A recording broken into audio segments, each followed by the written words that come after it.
Good afternoon and welcome to Nora's Dog Training Company. We're here today with Martin and Brandy, and what we're going to be demonstrating for you today on video is Martin's ability to understand and respond to his formal on-leash obedience commands. The little tiny corrections and lots of motivations that we give Martin when we're working with him, and the training equipment that we're using. Brandy is using a regular 6-foot web training leash, and she keeps the bulk of the leash folded neatly in her right hand. That leaves her left hand free to give any correction that's needed, and the only correction that we give is a little tug and release on the training collar, and that is the second piece of equipment that we're using. Martin and Maybe are going to come home with their very own training equipment, and you're going to be taught how to use that properly during your follow-up training session with Rich tomorrow. I'm competing with a bird, believe it or not. That bird is so loud. Martin is sitting very nicely at Brandy's left, which is where all of our obedience training is done. And the first exercise that we're going to demonstrate for you is heeling. Heeling is proper leash walking, and the command is Martin heel.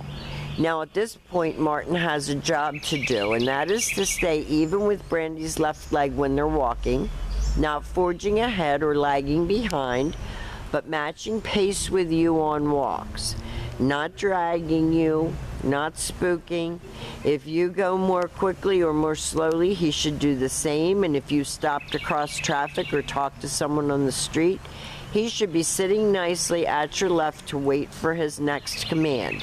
If he doesn't sit automatically, Brandy says no and gives that little tiny tug that we mentioned earlier. And it is a little tiny tug because Martin is a little bit of a nervous guy. He and Brandy are best buds. He just had a bath, so he's shaking off the bath. But you definitely want him to feel as though you're the leader, because if you're not, then he tries to be, and he's not equipped because he's too nervous. Now the next command that Brandy's going to demonstrate for you is the sit-stay. The stay is a hand and a voice command, and because it is a stationary exercise, it is a one-word command. Practice this command indoors as well as outdoors. You're going to start out at about 30 seconds and you're going to slowly work up to 3 minutes. When Brandy returns back to him, she walks all the way around him, and that's a good exercise that demonstrates trust because he allowed her to get behind him, and they take off heeling again.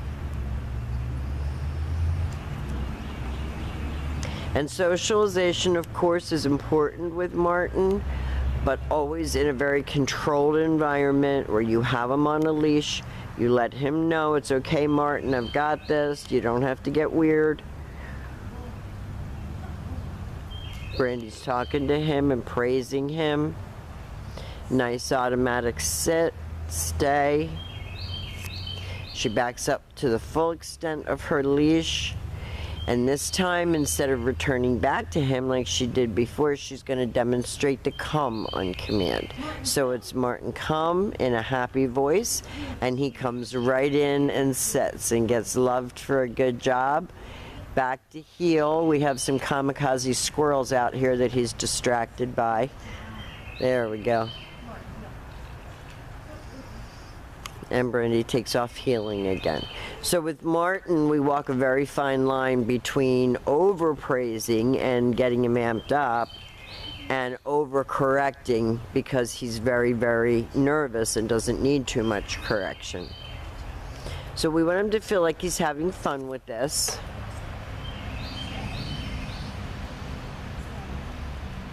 And that he's pleasing you. So when he's being called, like Brandy's going to do right now, she uses a happy voice, and when he gets there, she praises him, and the little tail's going.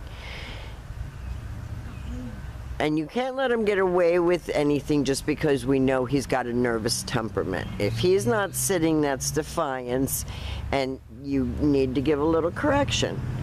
If he's coming and sitting like he was for Brandy, then that requires a lot of praise. So he knows that training can be fun. Now the next command that we're going to demonstrate for you is the down from a heel position. So with the dog seated at your left, You take your left open palm and push it straight down toward the ground and give the one-word command to down and stay. Your long down stay is best practiced indoors. You can practice from 1 minute, working all the way up to 5 minutes. Now, I think it's started to rain or something. I feel or hear drops. But he has to complete the exercise the way it was taught. So even though Brandy went back and made him finish it, she still tells him he was a good boy, and they take off healing again. And we will demonstrate that exercise again for you. And when he is startled, he reacts. The other day I came around the corner, he didn't expect me, and he started barking. I mean, this is Martin.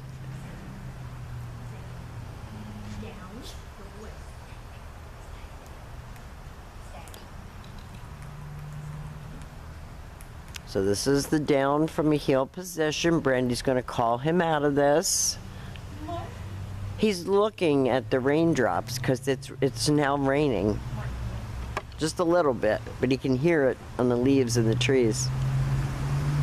That's how hypersensitive he is to sound, to movement, to motion. And you explained that to me on the phone as well with kids. Now the next command that we're going to demonstrate for you is the down from a distance. So you're going to leave him in a sit stay.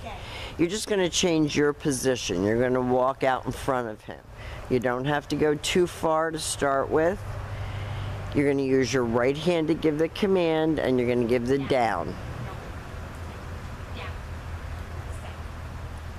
Good.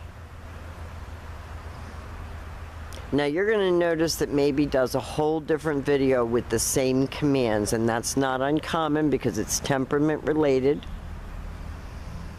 I think for Martin, he has done a wonderful job of demonstrating for you all of his formal on-leash obedience commands.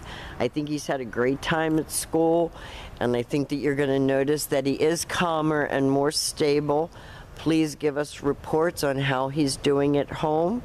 We will be back with maybe, and thank you for choosing Nora's Dog Training Company.